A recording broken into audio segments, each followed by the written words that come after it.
Welcome back to Laplagne in France for the final visit this weekend, the second full race weekend of the BMW IBSF Bobsleigh and Skeleton World Cup Tour. After a double four-man weekend in Beijing to start the season, we are back with four-man duty to round out the 3 days of action here at the venue for the 1992 Winter Games Sliding Centre. We're in the shadow of Mont Blanc here, high in the French Alps. It's a busy weekend in this region. Laplagne, we've got the bobsleigh and skeleton. Just across the way in Val d'Isère, there is alpine skiing. And in Val Thorens, the Trophée Andros ice racing series also kicks off. So lots going on in the mountains, and what a beautiful sunny Sunday afternoon it is. Well, after our first heat, Hannes Lochner leading. Obviously, he's led every race this year. No, not leading. So Hansi didn't win the two-man race yesterday, made a mistake at the start, lost out after leading the first heat to Mickey Vogt of Switzerland, who claimed his first ever two-man gold medal in the World Cup. Hansi Lochner lying in third place here with a few more questions than answers, maybe. It's an all-German top three. Adam Amour, with Benedikt Hertel, Nick Stadelmann and Rupert Schenk on the sled. A stunning run from him as he produced in the two-man race, and that leaves him in a strong second place.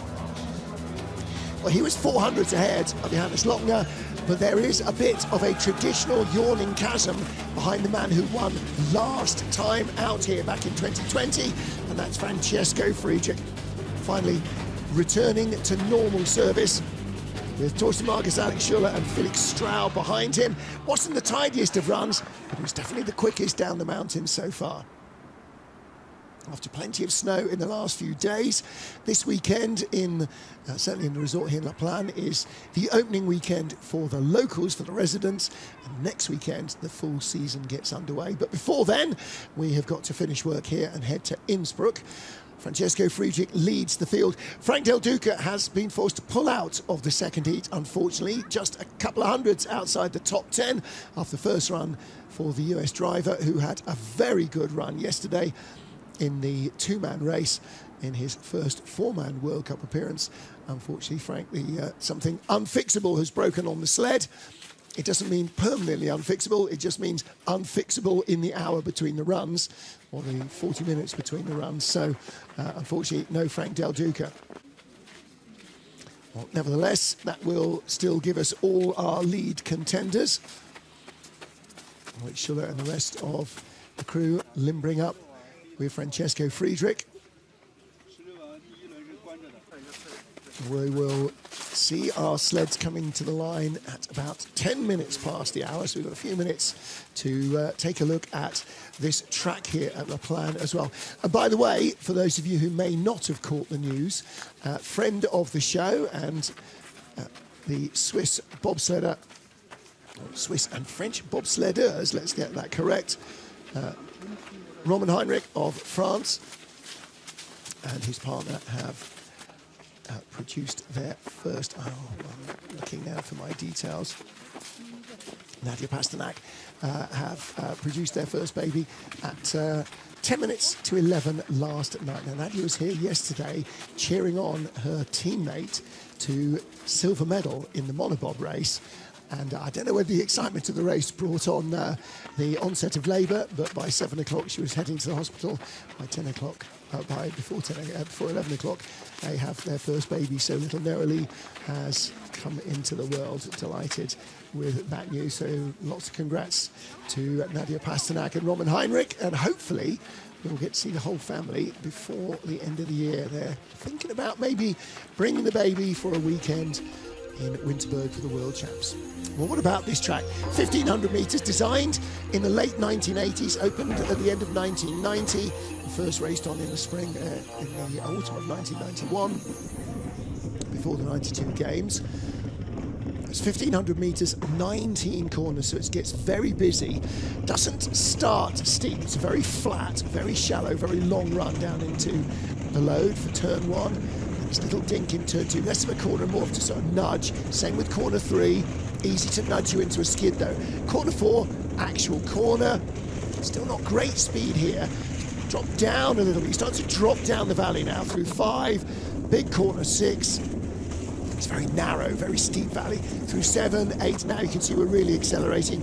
9, 10, big transition there, really important, can be quite uncomfortable. Into 11, little flick, and then 12. And this is where you start now into the bottom part of the track again, really accelerating hard from here through 13 and 14, then 15, and then corner 16. Big first pressure, drop down, big second pressure, try and come out straight, quick into 17, little shoot down into 18, and uphill now, uphill into 19, critical these final few hundred meters, because you're still climbing all the way to the line there, and you can lose time so easily. And in fact, what looks like a good run by that stage may end up not being quite as good as it might have promised. Well, we come across the line there with our taxi Bob sled, or with our POV sled, with a 66.45. That's not bad for a non-competition run either. So the first race weekends of the season were in the Olympic venue, Yangqing in China. Francesco Friedrich, having won 4-man and 2-man gold there, was expected to do well. He did not win the 2-man race. Instead, that went to Johannes Lochner. In the 4-man race, the result was very similar. Friedrich was making unexpected errors. Now, before he'd gone down, we'd seen Patrick Baumgartner. You saw the boys there in the leader's box. Baumgartner had a decent run in the 2-man. He had a good run in the first heat, in the first run of the 4-man, and in the second run of the 4-man, he did enough to take the silver medal, ahead of the Olympic champion on the Olympic track from 2 years ago. What he didn't have was quite enough to put fire to Johannes Lochner. Lochner was absolutely uncatchable despite a big slide there in the finish area. He still had enough for the gold medal. So Hansi Lochner taking 2 wins. What are the boys watching there, having a little look back on the video on the YouTube site, maybe watching their own videos of the spur bobs going down. 2 or 3 bobs normally go down before any competition run, just to make sure the timing system is working, so all the timing eyes get clicked and checked and so on and reset, so that you don't send a competitive sled down and then go, we've got a glitch in the system. So the taxi bobs go down, or junior sliders maybe from another, from the home nation. You see there's a French sled, so it will be one of the sliders from the Laplagne Bob Club who have come and been running as our forerunners, as our spur bobs. Apologies for the croakiness of the voice. Unfortunately, these things happen in life. I'm better than an athlete because I'm allowed to take all sorts of stuff. Not that I could get much stuff. Right, our start list then. Adam Dobesh was 15th in the first. He'll be first off, followed by Mattia Variola, Sun Kai-chi, Dominic Dvorak, and so on as we go down the line. As I said, no Frank Del Duca, so Marcus Treichler in 10th will be free of a little bit of pressure from behind, but he'll be focusing on trying to, like they all will, move up the order. And then we get to Hansi Lochner and Adam Amour. I don't think either of them are going to catch Francesco Friedrich unless Friedrich has a nightmare, which he rarely does, but it could be a very interesting battle between the 2 of them. So sled at the line for Adam Dobesh. I'm loving the little shark eye and teeth there on the bottom, like a Curtis fighter from World War II or something. Really nice. Little white. Sometimes the unlivered sleds are a bit white whale. They've obviously gone with great white shark as their motto. Didn't notice that in the first heat. Well done to those who did. I'm loving that. That's really excellent. So Adam Dobesh with Michal Dobesh yesterday in the 2-man sled. Michal's on Dominic Dvorak's sled, so he's got Lubos Kopriva, Dalibor Havelka and Andrei Rupp behind him. Nice synchronized start. Long, you can see how long and flat it is. Look, it barely goes downhill, and by the time it starts to go over the rise, you're loading and hopefully getting into the sled in corner 1 or before. 6:13 getaway. They started 6:14 in the first heat. Dobesh, one of those who did not go to Beijing, so he is racing for the first time in race 3 of our World Cup this season. Next weekend, by the way, for 4-man bobsleigh is the European Championships. All the other European titles are up for grabs in Sigulda. That's why we had a double 4-man weekend in Beijing. And the European Championships for 4-man will be next weekend's race. Another bad-looking run, a little hard onto 10, little wavy there as he came out of the bottom part of the track out of 16. And across the line, 59.34. Well, that's a tenth of a second better than his first heat. It looked like it as well. 6.14 start in the first heat, 6.13 in the second. So the start didn't account for all of that advantage. That was a tidier drive. You see how steep the out-ramp is there. When sleds go up there, it is massive panic station. Somebody hits the big red button. Remember that happened dramatically a few years ago to Simone Battasso. The guy at 2 didn't get in there very well, did he? Lubos Kopriva got his feet caught on the handle. That's why they're all still shuffling around here from 1 to 2. Yeah. Brakes broke on the Italian 4-man. They just went straight through the camera shot and up the hill and then came back down nearly as quickly. Mattia Variola for Italy. Simone Battasso, his coach. Jose Abu at 2.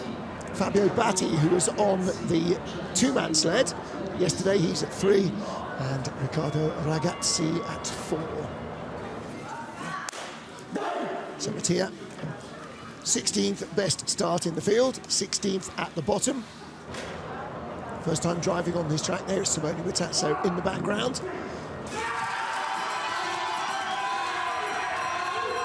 And Manu Mahata having a great time coaching this crew. 6.02. The Italians, like the rest of us, are waiting to find out where the sliding sports will go for Milan Cortina 2026. That's yet to be decided, or if it has been decided, yet to be made public. I think it is still very much a work in progress. Laplagne, however, and Park City, Utah, have both been offered the option to host winter games in the not distant future, which would be very good news for both venues. I was thinking today, this track built 1989, 1990, and the infrastructure around it of that era and of that size, they're going to need a lot more building work if they're going to hold a modern Olympics here. 58.95. Well, that's a big improvement. That's nearly 4 tenths better than his first heat. Over 4 tenths better than his first heat, Matteo Variola. Uniman, no Uniman, no Uniman. Just a little late exit there and a flop, but he controlled it nicely. Didn't spike the height there either. And again, so a lot of driving going on. This is a busy driver's track. You do have to drive. Still, those with the softest hands, like Francesco Friedrich, who can do more guiding and less hauling, will find more speed. Mattia Variola leads from Adam Debesh. And now, with 14 sleds to go, we get to Sung Kai Chi, with Ding Song at 2, Ye Jilong at 3, and Cheng Heng, who was on the back of the 2-man yesterday.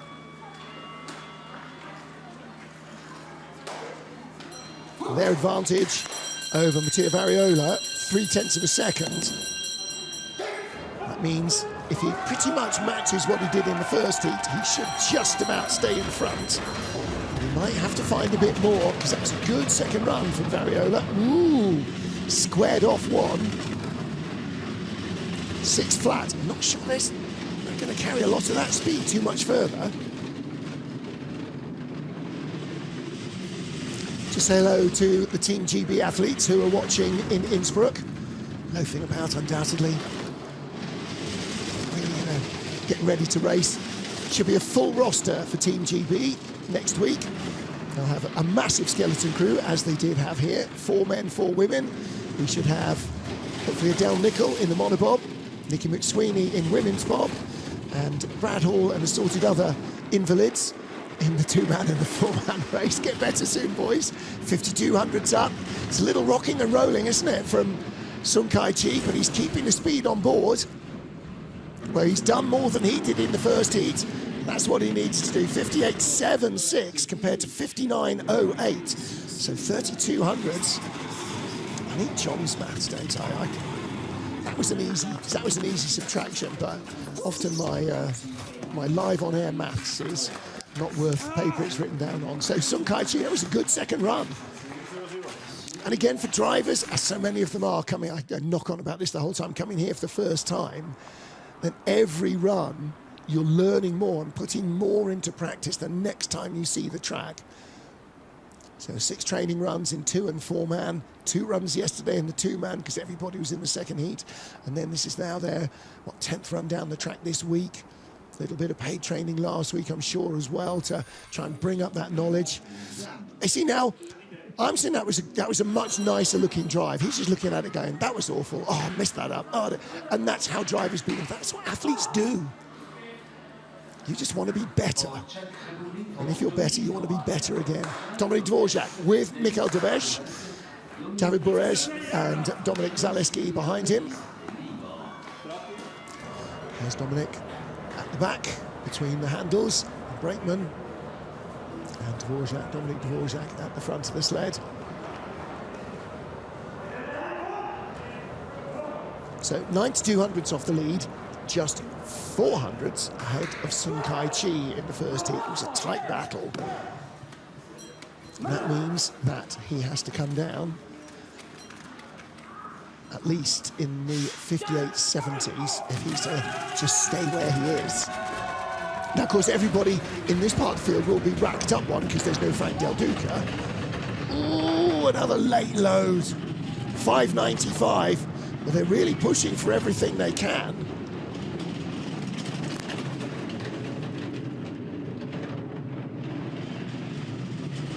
Nice and quiet. Down to turn 4. Smooth so far. Whipping through those transitions a little bit. He's got the timing about right. He's in the red though. So Sun Kai Chi finding a little bit of something. God, there's only a fraction in it. Oh, little late exit off 16. Best speed of all though. And that might help him if he's straight here and clean in 19. Could be enough to take the lead back at the line. No, not enough. 58.90. Well, his speed at the bottom better than the previous top speed, which was Adam Debesh of the Czech Republic. And quicker than Sun Kai Chi, but not enough to hold their spot. So they slip back into second with 12 to go. Allowing the sled to rise and fall here in 16. Shades have gone now, the sun's moved around. So we're seeing all of 16, which we didn't in the first heat. But look, late exit, just a little flop there. And yeah, if you drop the sled onto the ice, and that's what's happening, you know, it is what it is. It is what it is. That takes speed out of the sled. So they go, come on, guys, shape up for the pictures. Hey, smile at Ilko. He's not as dangerous as he looks. He is. Jekabs Kalender. Next up for Latvia, Egazungus, Davis Kavmanis, Maris Klava. It's sort of a mix of new and experienced. Not sure what Davis Kavmanis was doing with that headshot. Whispering to noises off. 591, that's a good start. 600's quicker than their first. Now somebody in graphics is going, what happened with the headshot? Yeah, right. Edited it at a slightly different point. That'll be changed for next week. Third their speed, still with 3600ths of a lead though over Sun Kai Chi. How's this going to go? He's holding on, isn't he?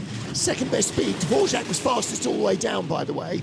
Dvorak's sled had top speed, despite the fact that somehow he managed not to stay in front of Sun Kai-Chi. He had better speed in all the speed traps. This is good.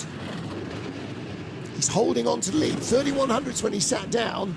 It's still 2500s. 2/10 in the line. 2900s found a little bit at the bottom. 58.69. A little nod of approval there from Sanders Prusis, the coach. So Jakobs Kalander into the lead. Predictably, the WhatsApp group photos of the British team looking like the sharpest knives in the drawer have already started to flood in. Nice looking lines here. Drifts on there nicely. And again, allows the sled to have its head kind of late coming off here. Look how high he climbs on that second pressure in 16. It's not as a big parabola like Horseshoe. Got to kind of control the exit, but he found some speed doing that. Next up for Romania, Mihai Tentea. Big day for Romania yesterday in the Monobob, as Andrea Grecu claimed her first ever Monobob World Cup medal. She's had a silver medal in women's bob. She got a bronze in yesterday's race. And a podium full of first-time medalists. Grecu the bronze, Mel Hasler the silver, and Keisha Love in her first ever senior race. I think it may be her 8th official Monobob race, if I counted correctly, in Europa Cup and NAC. She won it. However, back to the present. Mihai Tentea, Constantin Dinescu, Mihai Pakianu, and the two-man break man from yesterday, George Yordash. Again, they sort of skate around as they get in, skids through one, almost taps the wall into two. 6:03 getaway, so they're giving away speed at the start to Jakobs Kalander that they can ill afford. Gave away 800s to him. They only led him by 400s after the first heat. And 2/10 back already. So the Latvians not only covered the ground well, they're putting a lot of energy into the sled. So it's not just about speed getting there, it's about the accelerative effort that goes in. Oh! That was lumpy and bumpy. Again, big first pressure, controls the second better, good speed at the bottom. He's halving the deficit. I do think he's going to be behind at the line though. Has he got enough? I don't think so, no, not quite. But unfortunately, there's a couple of heads sitting up there as well, which won't have helped. 58.91. Well, his first heat, 58.82, would have helped him a lot better. Wouldn't have kept him in front, but it would have been much closer. See the way the brakeman's legs are there? You stretch your legs down, and then the guy in front of you sits down. His legs are stretched out. The guy in front of him sits down, and the man at two has to slip them in around the driver who's already seated, or, as the Swiss do, because they're mad, ride cannonball, which is with your knees under your chin and your feet basically up against your buttocks. Now, that's madness, I'm afraid. I don't think in the modern era there's any need for it. But some teams do still persist. I don't know if the Swiss still do, but they used to for many years. Jakobs Kalander is our race leader. We have 10 sleds still to go here in Laplagne in France. Now, in between poking fun at Team GB remotely, and, you know, what's not to love, we had a little conversation going about brothers in bobsleigh because of Adam and Issam Amour yesterday. They're our leaders, Jakobs Kalander and the team. And I did say, I can't remember having watched any. I've been doing this since 2000. Can't remember having watched any. Lee Johnson said, oh, yeah, just me and my brother Carl Martin, you doofus. Yes, OK, in the World Cup. Yes, you did. Yes, yes, yes, yes. Lee and his brother and Lee's two sons have also raced a four-man, not in World Cup, you understand, not professionally, but they have together. So I'm looking forward to seeing video of that. And then we had a little bit more. Rainer Jacobus, who up until early summer was the head of Ideal Versicherung, which is a big sponsor of the German team and at Altenburg and so on, and a fervent bobsledder. He reminded me, or told me a little bit about the Scherer brothers, Eric Scherer and his brother Paul, they were both brakemen. They raced together, and Daniel Stratter from Switzerland has also mentioned them because he's Swiss as well. And then there was the story from Walter Delicart. Now, I should have thought about Walter and his brother because they are kind of doyens of Austrian bobsledding and just great company, Walter, to be around. Should have remembered, of course, that he slid with his brother, not in my era, but a few years before that. And he came up with a story that in 1962 in the World Championships in Garmisch, there was an all-brother Austrian four-man team that took the silver medal. And again, don't think we're ever going to have something like that happen again. Who has four kids these days? Never mind four brothers who go into the same sport. Even Manny Meyer would never have got an all-male team together, even if all the boys had gone into bobsleigh like Benny did, because there was 3 boys and 1 girl. And, okay, it's not going to work, I'm afraid, so it didn't work.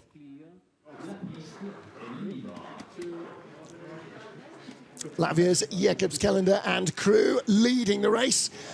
Race 3 of the BMW IBSF four-man bobsleigh in Laplagne, France. Into the top 10, Markus Treichel of Austria. And Markus with 7th and 10th place in the two-man races so far this season, and 9th and 7th in the four-man outings in Beijing. In and down. It's a decent-looking start, 591. Just to reiterate, no Frank Del Duca, nothing wrong. All the boys got out the sled, they all looked fine. The sled was not, and it was not fixable in the short time available. So unfortunately, they've had to scratch. Hopefully they'll be back in Eagles with a bit of overnight welding done before they leave or when they arrive in Innsbruck. Markus Treichel, 1600s up, so adding to his advantage at the start over Jēkabs. He matched Callender's crew, so he started with 900s in hand. That was his first heat advantage. Coming back down though, only 1200s. Down to 6. This is going to be very close indeed. Now Treichel made a mistake here in the end of the first run. Little better this time. Is it enough? No. 58.84. So he slips out of the lead. And it is, there's Wolfgang Stamm for the coach. It is a top 10 guaranteed for Jēkabs. Is that his best result of the season, he says, checking his notes. No, he was, yeah, it equals his best 9th. He was 11th and 9th in Beijing. So let's take a look here. This is, hard hit onto 10. I mean, it looks hard in a bobsleigh. It really looks hard for a skeleton slider when they come across and get early onto 10. You want to try and allow the sled to come on a lot later than that, but, you know, there we go. So Sascha Stepan, Markus Sommer, Christian Huber. And they're the crew for Markus Treichel. Now for Italy, Patrick Baumgartner, after considerable success in Beijing, had a decent day yesterday. Eric Fantazzini, Robert Mazzea, who was on the two-man sled, and Lorenzo Bellotti at the back. It was a great start to the season.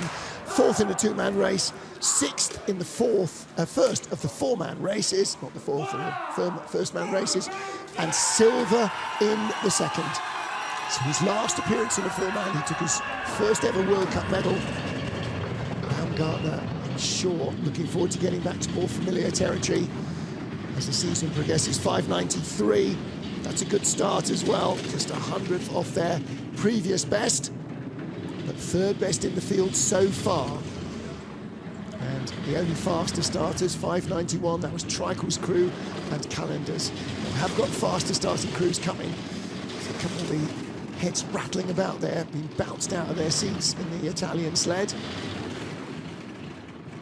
Holding his lead, 1800s, 2nd best speed to Mihai Tentea at that stage. Dominic Dvorak was fastest at the bottom. Don't let it whip away from you too much. Mistake there is going to cost him speed. And there, out of 18, tiny touch on the wall. This is going to be very, very close.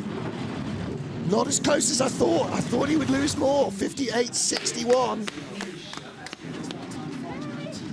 Well, he will guarantee himself at least a 9th place finish.